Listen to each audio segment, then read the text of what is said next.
Hello everyone, Clark the Geek here, welcome back to a brand new video, and today I'm going to do a Doctor Who episode review of the Space Museum, the William Hartnell story. Now, after I did my review of the Faceless One, animation and talking about the story, it wanted me to do it kind of got me wanting to review just random episodes that I fancy talking about in more depth, and today we're going to be talking about this often forgotten Hartnell story.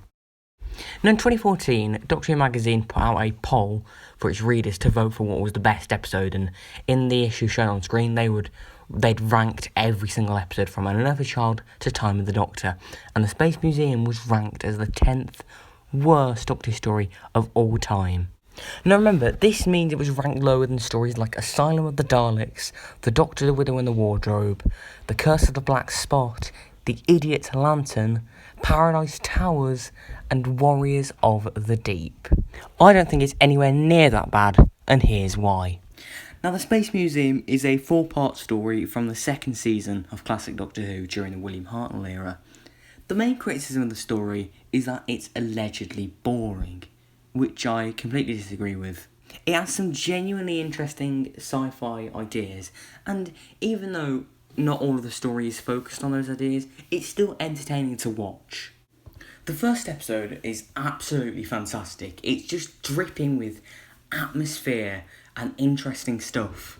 There's a really good idea in episode 1 with the TARDIS crew literally out of time, that time is out of sync, and they're not really they're not in sync with time, and that's a really good idea. It starts off with some simple stuff in the TARDIS, like a glass of water reforming, and then when they get to the Space Museum, they can't touch anything and they can't interact with anyone, like they're practically ghosts, and it's such a great idea.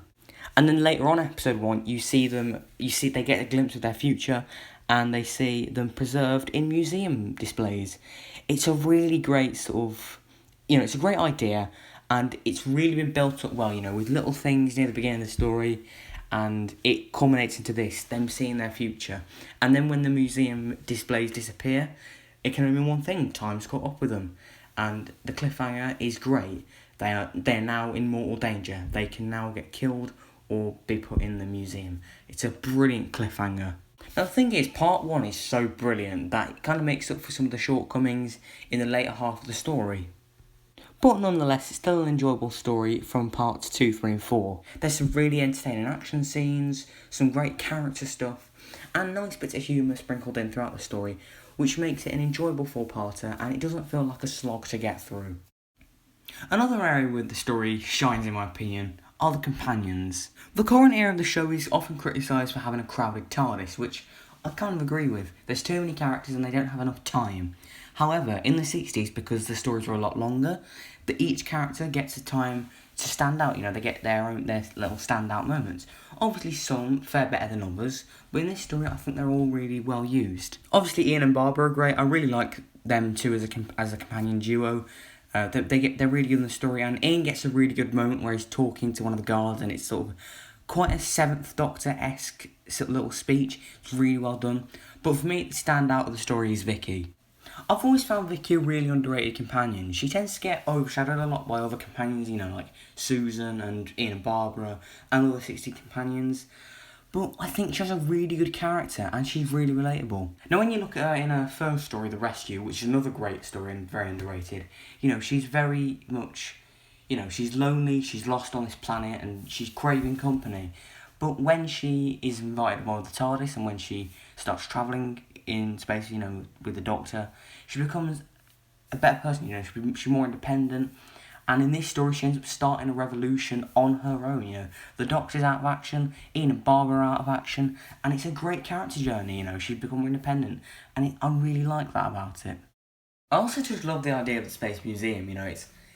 It's a very sort of pulp sci-fi, like 60s sci-fi idea, but I love it. I love it when Doctor Who takes ordinary things like a festival or a motorway or a museum in this case, and makes it more sci-fi. You've got all these different aliens in exhibits. It's so cool and quirky, but I love it.